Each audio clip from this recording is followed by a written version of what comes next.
Hej, jeg vil gerne starte med at beskrive nogle regler og formler, vi har lært inden for differential og integralregning. Og inden for disse to emner, der vil jeg gerne tage et eksempel i en funktion, som for eksempel skrives op som f af x er lige med x i femte. Og først vil jeg benytte en formel inden for differentialregning, som lyder således: n gange x opløftet i n minus 1, hvor jeg herefter kan indsætte x i femte ind i min formel. Og det gør jeg således.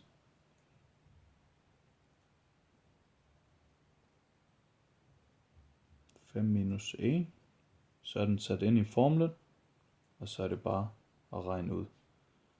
5 gange x, og det er 4. Så har jeg differentieret x i femte ved hjælp af formlen n gange x opløftet i n minus 1. Nu vil jeg også gerne vise, hvordan jeg inden for integration kan regne funktionen ud, x i femte. Så derfor benytter jeg formlen 1 over n plus 1 gange x i ente plus 1. Og så er det bare at sætte ind i formlen, meget simpelt. Det bliver så 1 over 5 plus 1 gange x opløftet i 5 plus 1. Og min formel kommer til at lyde således: 1 over 6 gange x i sjette. Så man kan sige, at x i femte differentieret giver 5 gange x i fjerde. Og når vi vælger at integrere og bruge denne regel, så giver den 1 over 6 gange x i sjette. Inden for integralregning har jeg arbejdet med noget, der hedder stamfunktioner, og en stamfunktion, den får man, når man integrerer en funktion. Jeg kan lige tage et eksempel vi kan sige, store f af x er en stamfunktion til lille f af x. Så store f af x differentieret skal være lille f af x. Vi kan lige nu kigge på et eksempel. Hvis vi tager x opløftet i 3, og stamfunktionen til det er 3x i anden, fordi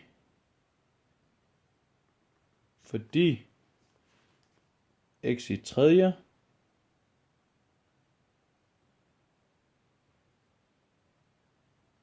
differentieret giver 3x i anden. Dette, som jeg lige har gjort, kaldes også integrationsprøven.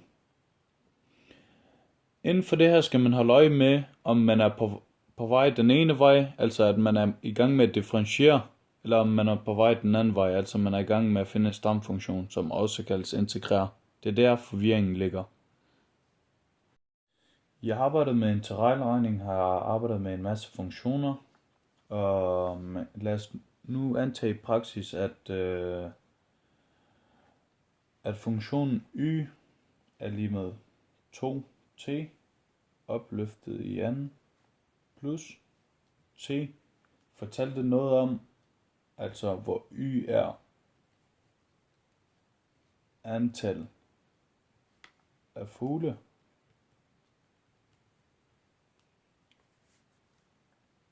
i 100,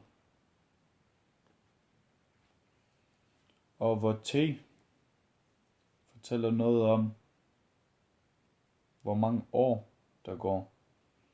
Så hvis man siger, at funktionen 2t opløftet i anden plus t fortæller noget om antallet af fugle, der kommer til at være i løbet af t år,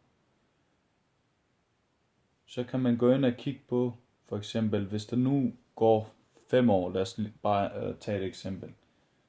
Lad os sige, at der går 5 år, men først skal vi jo lige differentiere y, så y-mærke, eller jeg kan lige så godt skrive y er lige med 2t i anden plus t, og det er jo differentieret y-mærke er lige med, hvis vi lige tager en mellemregning her, så kan vi sige, det bliver 2 gange 2, fordi vi har jo reglen n gange x opløftet i n minus 1, og det er den vi benytter her, så den bliver 2 gange t opløftet i 2 minus 1. Så det her, det bliver jo bare 1 heroppe, det bliver t, 2 gange t, det bliver så 4t, og plus 1.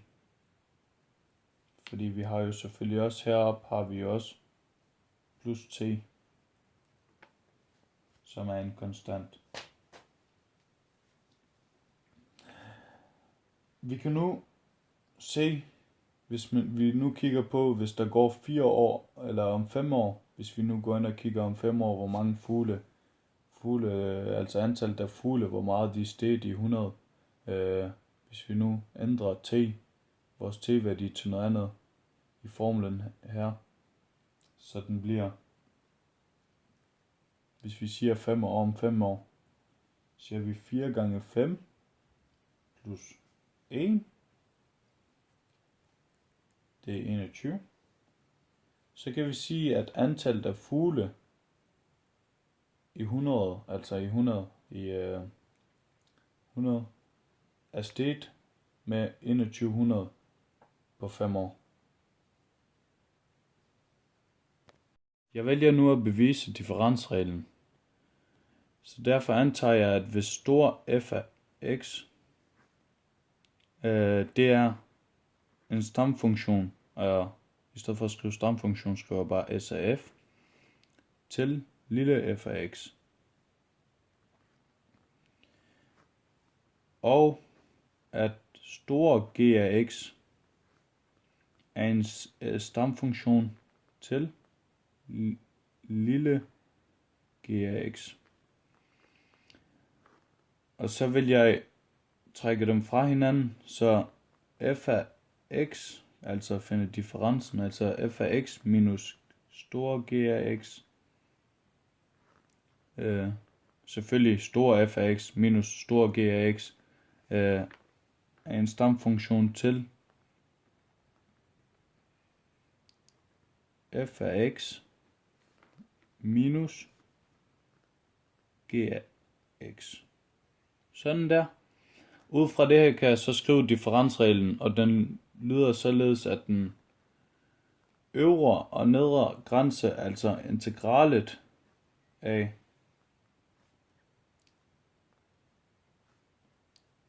f af x minus g af x, selvfølgelig dx, det er lige med integralet, altså fra den nedre, altså a til b, f af x dx minus integralet af g af x der.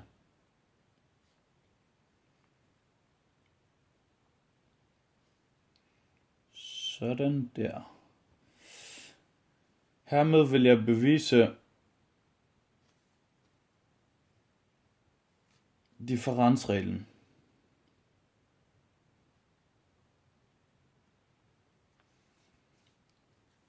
Jeg sætter nu formlen ind, altså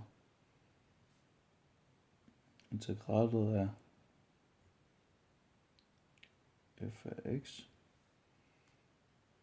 minus g af x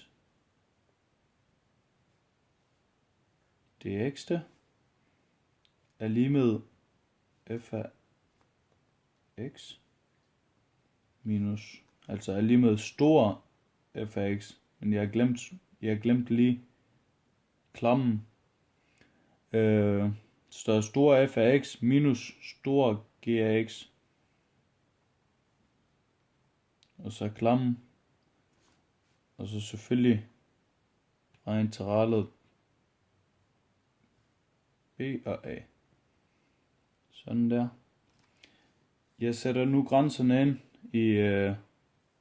ind i mine funktioner. Ind i integralet, det må jeg undskylde. Ind i integralet.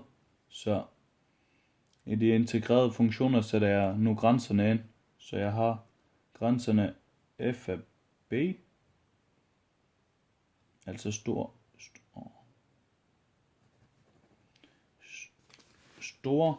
f af b minus stor g af b minus f af a minus stor g af a. Sådan der. Så skal jeg have gange parenteserne ud, som I kan se. Så derfor bliver den f af beta minus g af beta, altså selvfølgelig stor g af beta, minus f af a plus g af a. Jeg bemærkede lige, at jeg havde lavet en lille fejl. Der skulle selvfølgelig ikke stå b hernede og a deroppe, men omvendt, at der stod a hernede og b deroppe.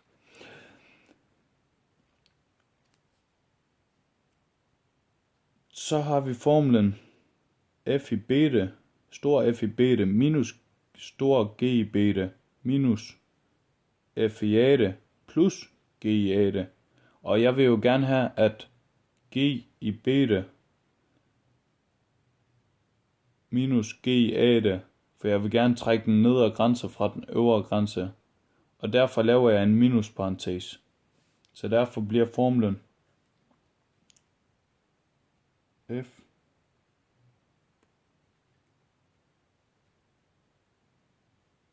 minus f i a minus stor g i beta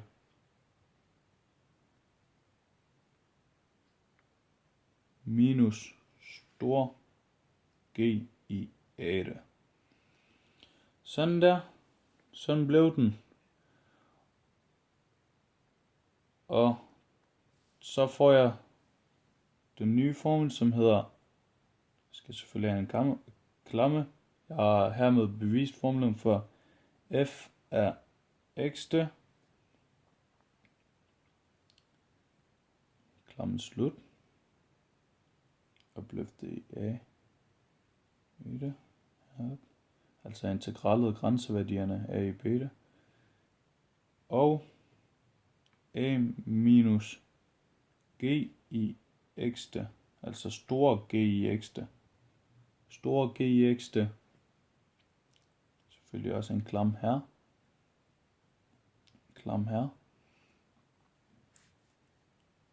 selvfølgelig med grænseværdierne også, a i beta, er lige med, skriver den lige længere ned,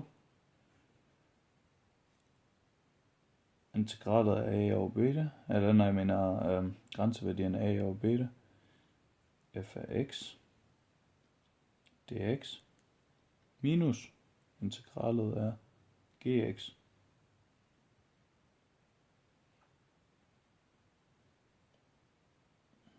dx. Hermed er sætningen f af x dx minus g af x dx bevist, og den sætning har vi jo længere op, herop, og her har vi fundet differencen mellem to, eller man kan benytte den her formel til blandt andet at regne arealer mellem to grafer.